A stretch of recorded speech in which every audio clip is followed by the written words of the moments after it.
Hi everyone, my name's Anne-Marie. Welcome to this brand new card making tutorial. In this episode I want to show you how to make a card with a minimal of items. We're actually going to use one collection from Griffin, which is the Salon Nouveau collection. And I'm going to use a birthday stamp from the Griffin Birthday 22 clear rubber stamps. However, you could use any birthday stamp you have. And I'm hoping the techniques that I use using the Salon Nouveau collection, Nouveau, my French is terrible. With a French name, you'd think that I'd be able to parlez-vous français. You could use any stamp, and you could use any paper collection.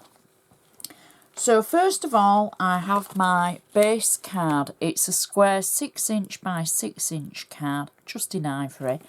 I've already stamped the back with my handmade by label rubber stamp and added my name. And then we're going to just simply use our bone folder to make sure our crease is nice and sharp along that edge.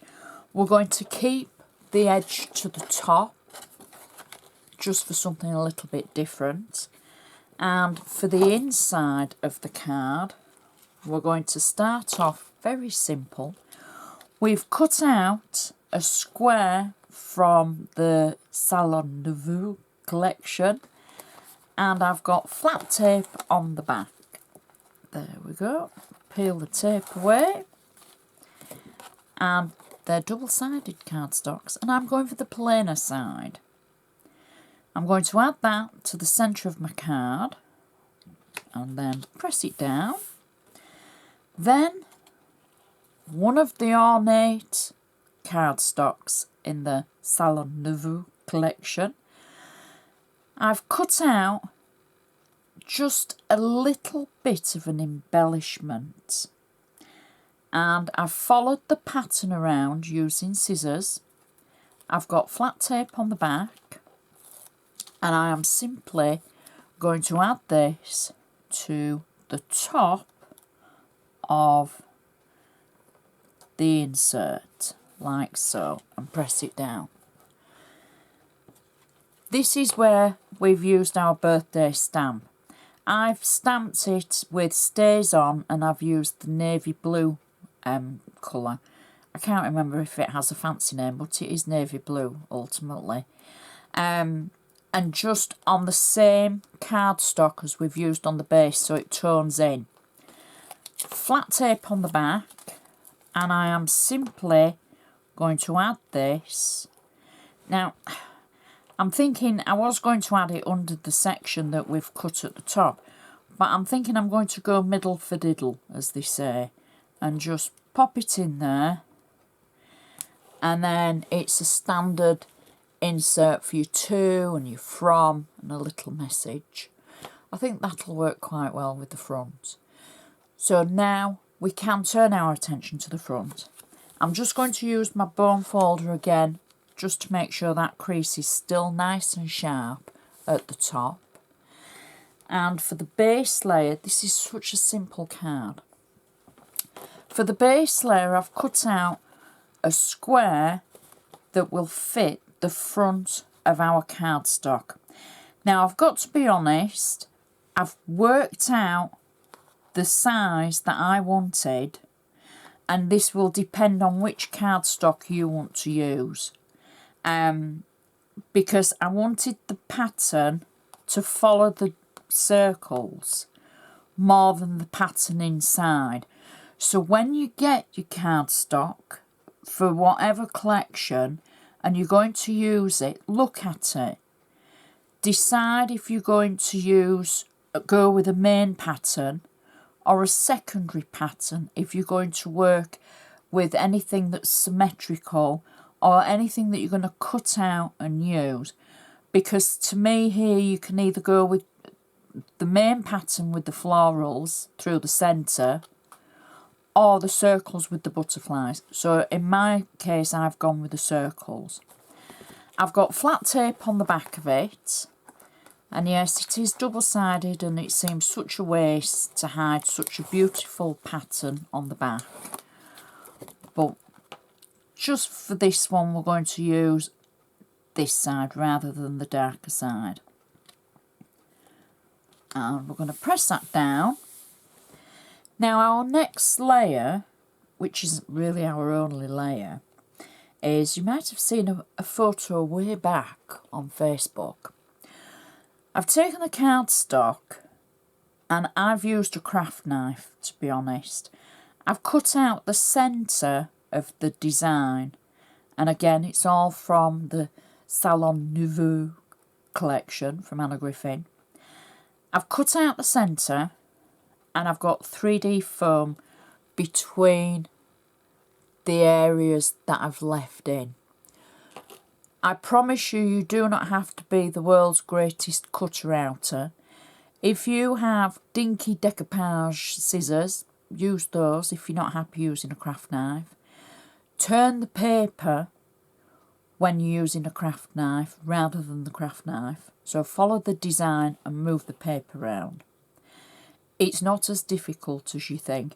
But as I say, if you've just got fears of using a blade, use your scissors, your little snippy scissors, and snip into it. Don't be scared of it, give it a go. So I've cut it out the same size, just under, of the previous layer. And you see how I mentioned the circles? So I'm following the design over the circles and marrying it up. Okay?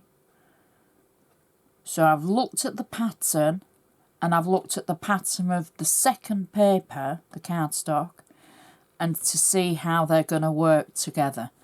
And then I'm pressing that down. Okay? So close up, you can see how they layer over each other. That would make the most perfect scrapbooking page in 12 by 12 if you've got the patience to cut all these out in the 12 by 12 size. I might do that one day, but not for a tutorial. So that is basically our layers. Now we're going to decorate them. In the kit, there are some amazing stickers, and we're going to take two the same of the squares. I've peeled the back of them away, and we're going to add one to the bottom of our card, and then I'm just going to turn my card around so I can see and do the top one and add that. These stickers are already 3D stickers, so they've already got the layers made on them for you. So we'll turn it back to the way it should be. I'm just checking them the right way. Don't want any unfortunate accidents. Creative mistakes. So we've got our two stickers, and I've taken one of the sentiments, again from the same kit. Everything apart from that one stamp for the centre is from the kit. So this is a 3D sentiment, flat adhesive on the back, so I peel the backing away, and I am simply going to position that over the two stickers that we've just added on the front. I'm going to press that down, and then you don't need a bow, but I'm going to add a bow, and I've got 3D foam on the back just to help that stick onto the front. Press that down. There's enough adhesive on the backs of the stickers, if you're worried, to stick onto the section that you've cut out. And that's our finished card. So if I show you a close-up of those layers, I think that is stunning. I really do. For a card that has come from one collection, the inside matches perfectly, and it's just such a beautiful card. It's going to still fit in your 6x6 inch envelopes. Everything I've used, even though it's very brief list, I shall put in the YouTube description panel box. So please, if you see the words "see more," that's where the list will be. Please give my videos the thumbs up and share with your crafty friends, because it all helps. It helps to spread the word and show crafters different techniques and different tutorials, things that they might not normally see, and it helps me because, you know, these tutorials, they take a lot of time to prep, and it's just so nice to be appreciated for the time that I put into them. So sharing them shows me that you care. So thank you very much. So thank you so much for watching, and I shall see you next time.